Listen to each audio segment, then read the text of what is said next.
Hi, hello everyone. I am Prashant Nandam. Welcome back to our channel. And before we start with our session, I wish you all a very happy new year.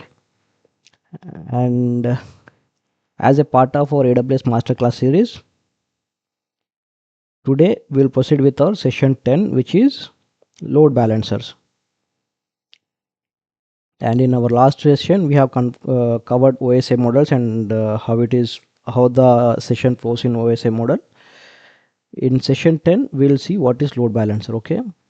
And load balancer is a component that sits between the user and the server, and it distributes the traffic across multiple backend servers. Okay, and it improves the availability, scalability, and the service provides the load balancer in AWS is called as elastic load balancer. And there are three types of load balancer. One is application load balancer, network load balancer, and gateway load balancer. Application load balancer runs on layer 7, which is used for HTTP and HTTPS. Network load balancer is on layer 4. Gateway load balancer is used to deploy third party security appliance. And here, if you're not aware of what is layer 7, layer 4, I recommend and I request you to go through our session 9, where we discuss the complete OSA model in detail.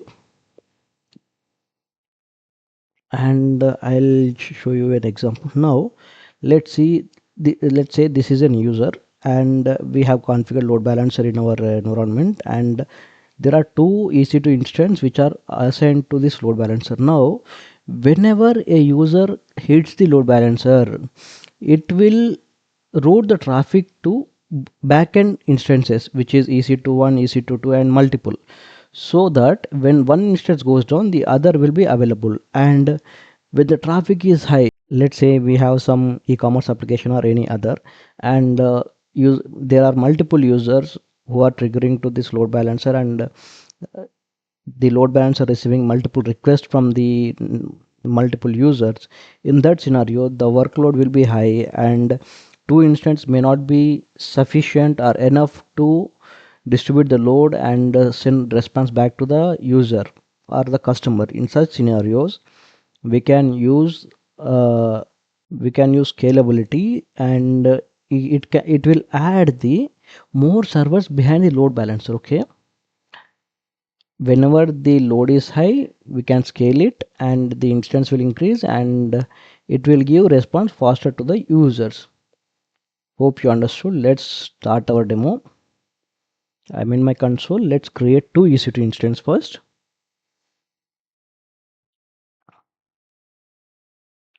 Launch instance. I'll change it to south.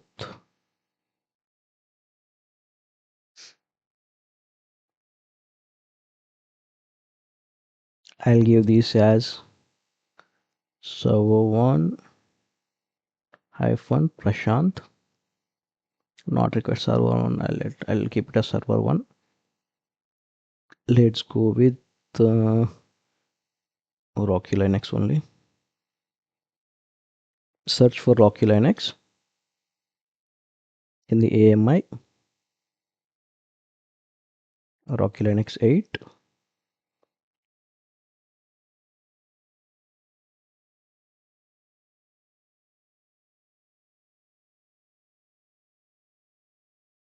Yeah, Rocky Linux 8 has been selected, and we need a smaller one. This is fine.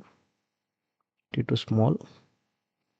Let's create a key pair. Key pair is used to log in into that particular instance. Okay, load balancer key pair. I'll go with putty. I'll be accessing it with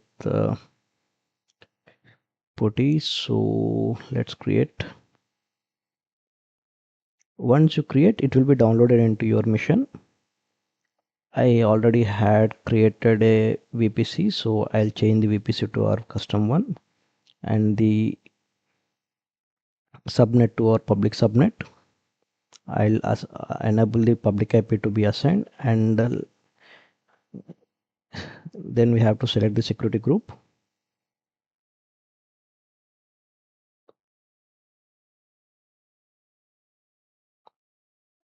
Let's go with advanced details.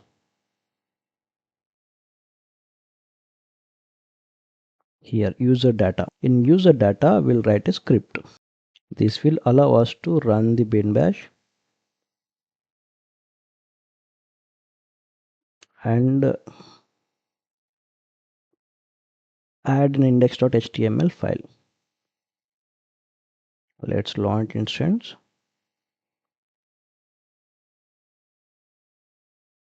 Yeah, instance is launched successfully. Let's create another instance.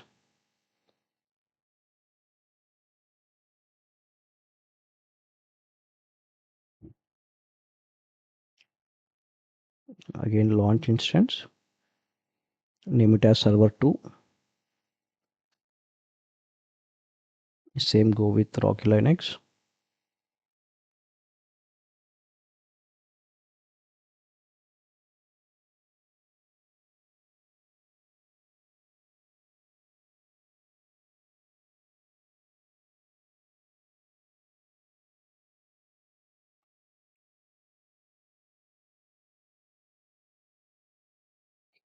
Cool.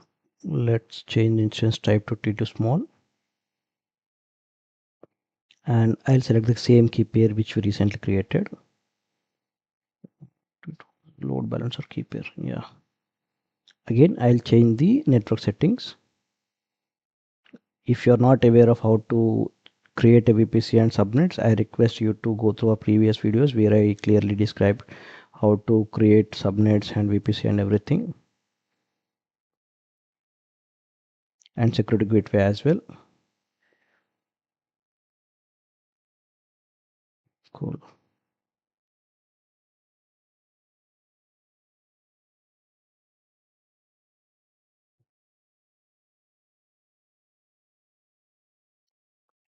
I'm adding again the script.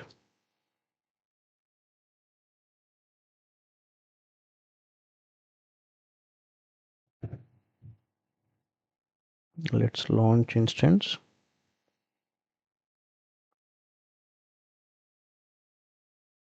Cool. Our both instances have been created now.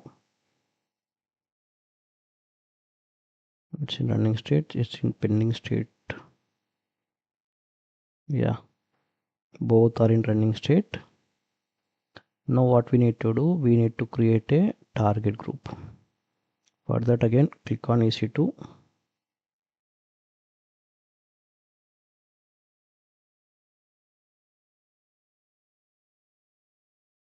Click on target groups. Create target group. Yes, it's instances.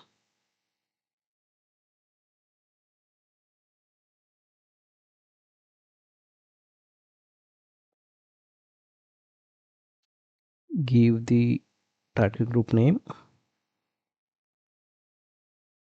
EC2 target group. Yeah, protocol HTTP, and this fine.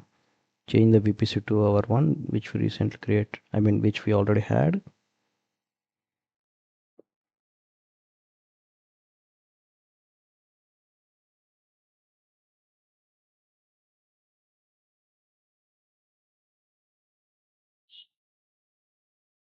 Click on next.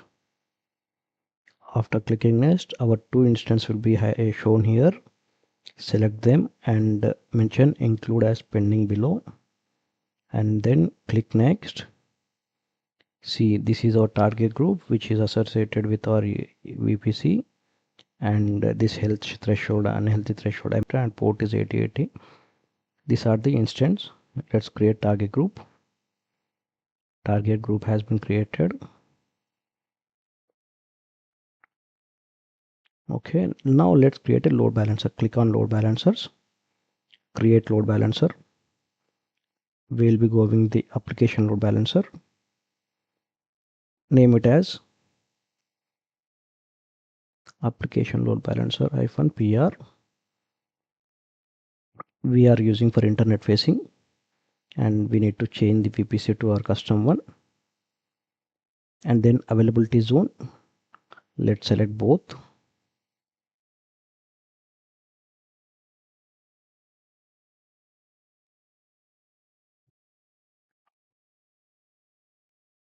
Yeah, we have selected the availability zone as well.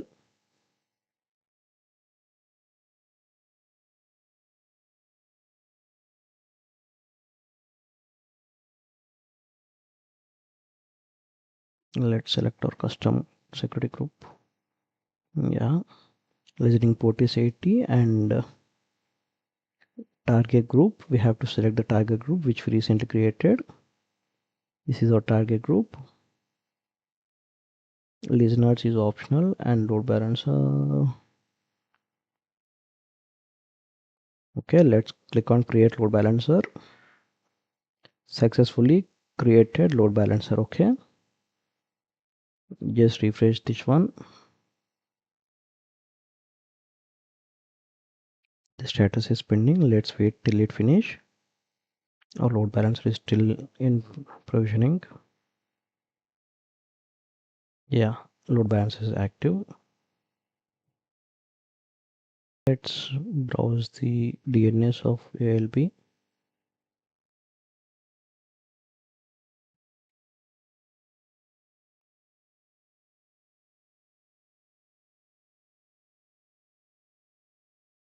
Okay, our instance is in public subnet, and this is also in public subnet. Cool.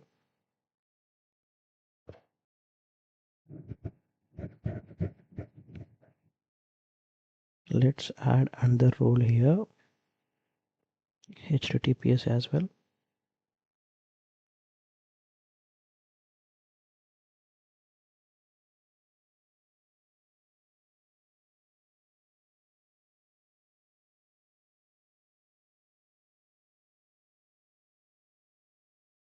Let's access these missions and see what's wrong with them.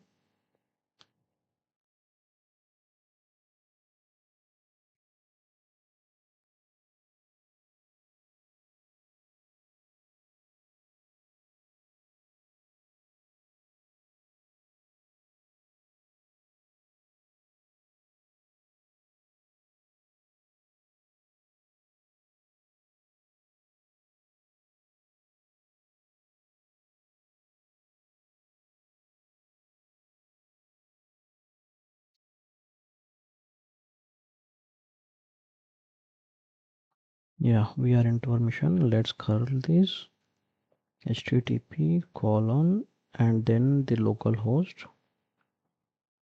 Yeah, we are getting the mesh server response, so it should. Let's try now.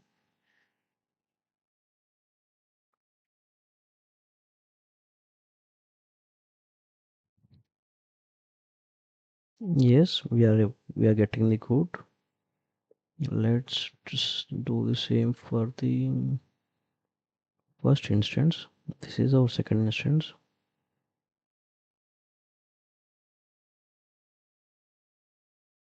Yeah, let's copy our IP.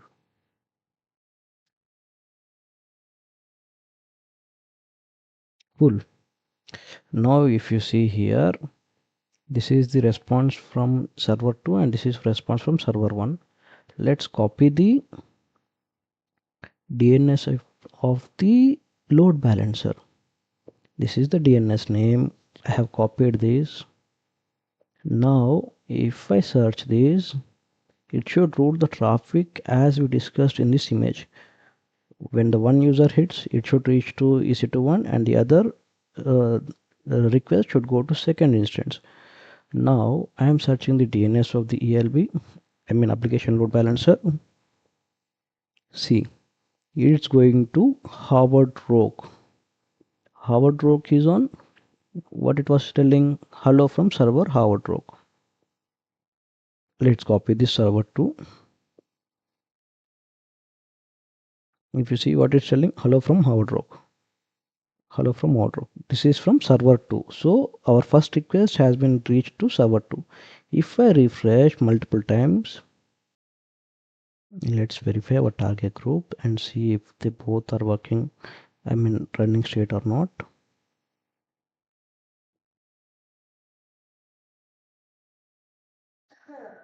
Security group, okay.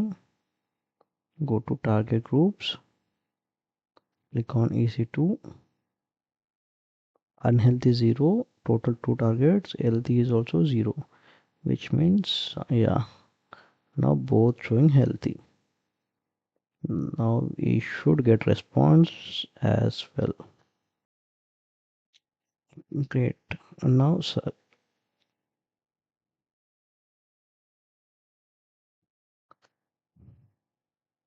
see, we are getting from server 2, and if I search again, we should get from server 1 as well. See here, hello from server Prashant, which means it's coming from server 1.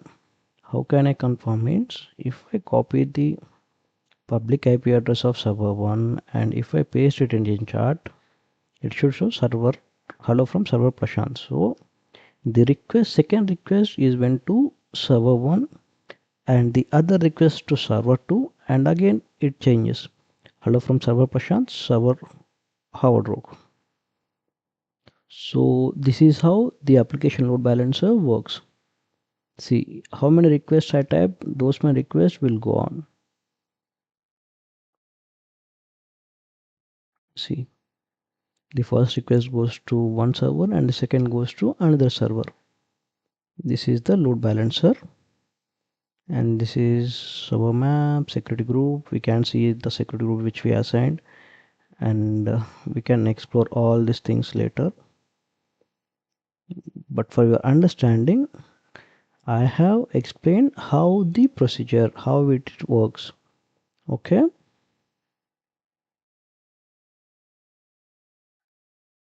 You can also create auto scaling groups. We have another topic for auto scaling groups. We'll discuss then. Just a recap. A load balancer acts as a server between EC2 instance. Okay.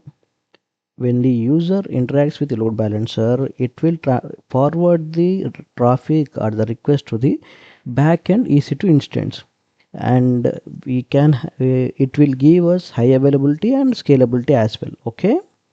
How when one instance goes down, the other provides the response to us, and when the we'll be deploying them in the availability zone as well, it will be available to us. And we have scaling, auto scaling. It means when the traffic is increased, the instance will automatically scale up based on the configuration which we mention or which we describe. That's how the load balancer will function. And how we created one EC2 instance, and we added our custom script just to identify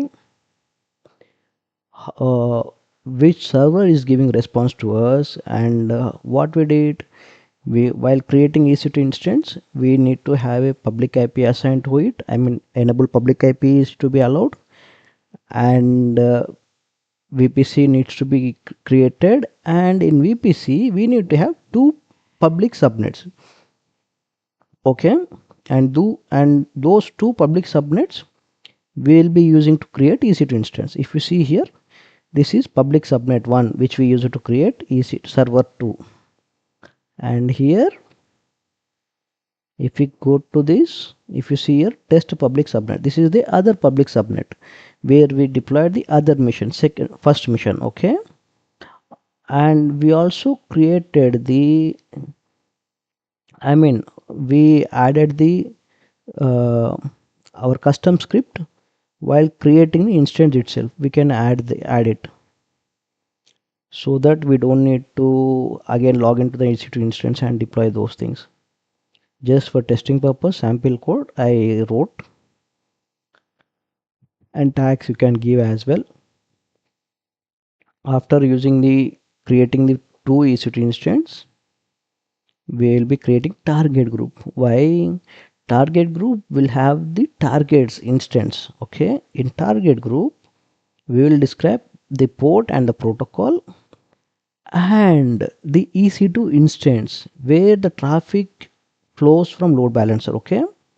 In target group, we have targets. Under targets, we added our two EC2 instance, and those two instances will provide response to us or the users whenever they click on the load balancer DNS. Okay, and health checks, we can see here, you can see total targets and how many healthy, how many unhealthy, how many unused, all those things we can verify here. And one more thing, basically we need to have two security groups. If you see here in security, I have used the same group test SG for both EC2 instance as well as the load balancer, but here test group for server, and for load balancer also I have used the same test SG.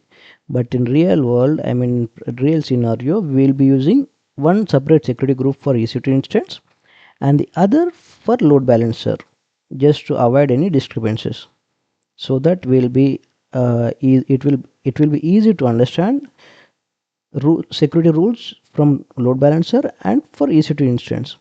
And for that, what we have allowed HTTP, HTTPS, and this is for we access the mission from PuTTY, right? How we access the port 22 is allowed. That is the reason we have access via PuTTY. And RDP is for Windows missions where we can use remote desktop access. Okay, this is how the load balancer works.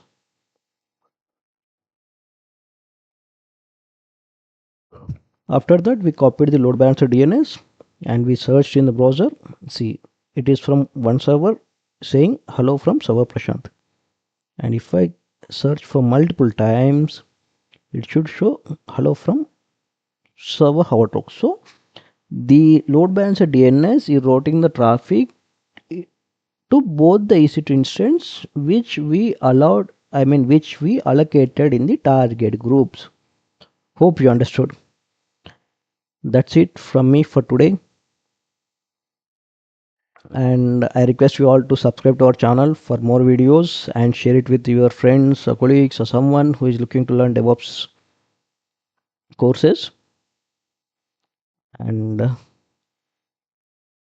thanks for watching. Have a great day. Bye bye.